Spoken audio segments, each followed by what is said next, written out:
하늘정원사님 사연입니다. 스님의 예언.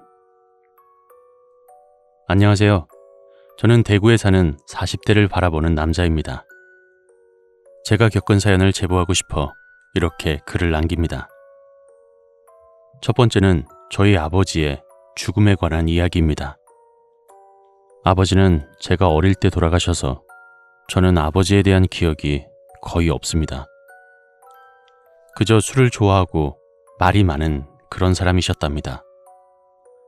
수염은 덥수룩하고 술을 마시지 않으셨을 땐 정말 좋은 아버지셨습니다.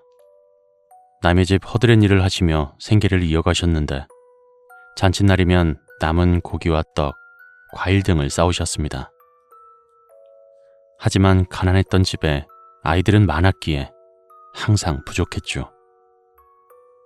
참고로 저희 집은 배다른 형이 있었고 3남 2녀였습니다. 제가 막내였고 첫째 형 그리고 둘째는 누나였는데 어릴 때 병으로 죽었고 셋째는 형, 넷째 다섯째는 누나 그리고 저였죠. 이처럼 식구가 많았던 아버진 닥치는 대로 일을 하셨습니다.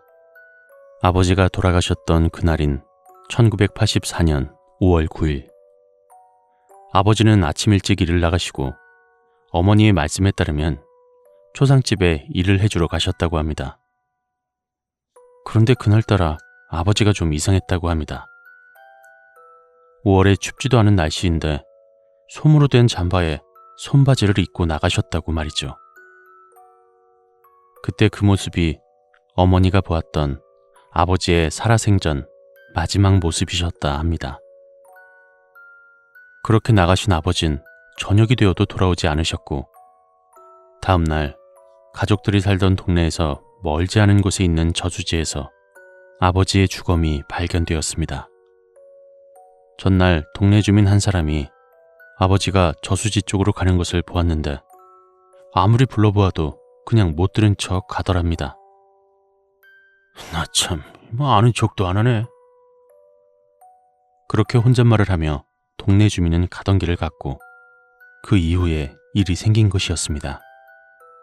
사망 원인은 자살로 인한 익사로 결론 지어졌고 우리 가족은 큰 슬픔에 빠졌지만 그래도 산 사람은 살아야 하지 않겠느냐 하는 외숙모의 말씀이 위로가 되었고 그렇게 아버지의 장례식을 치루었습니다. 그리고 그해 가을 우리 가족은 그곳을 떠나 작은아버지가 혼자 살고 계시던 시골집에서 더부살이를 시작했고 새로운 생활에 바쁜 나날을 보냈습니다. 그러던 중 어느 일요일 아침 일찍 눈을 떴고 바로 옆방에 카세트로 불경을 듣고 계시던 어머님께서 이야기해 주셨습니다. 아무래도 스님과 얽힌 이야기이다 보니 생각이 나셨던 것 같습니다.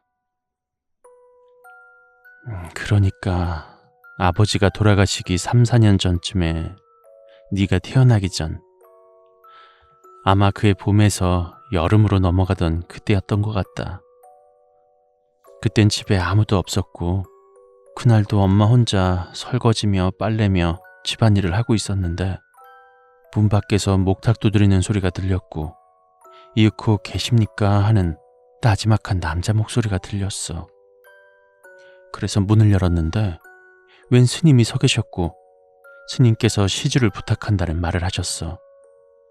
그래서 잠깐만 기다리시라 하곤 방에서 쌀 한 바가지를 퍼서 스님이 갖고 있던 자루에 넣어주며 인사를 받고 돌아서는데 그 순간 스님이 아버지에 대한 이야기를 하셨어.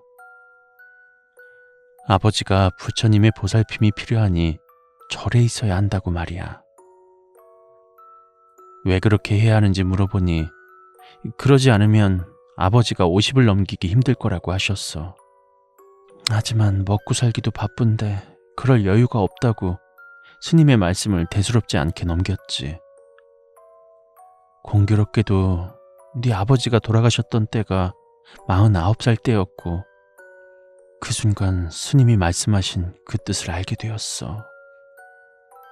그때 스님의 말씀을 들었다면 조금만 더 귀를 기울였다면 지금도 아버지가 살아계셨겠지. 엄마는 그렇게 후회 아닌 후회를 하시며 푸념을 늘어놓으시네요.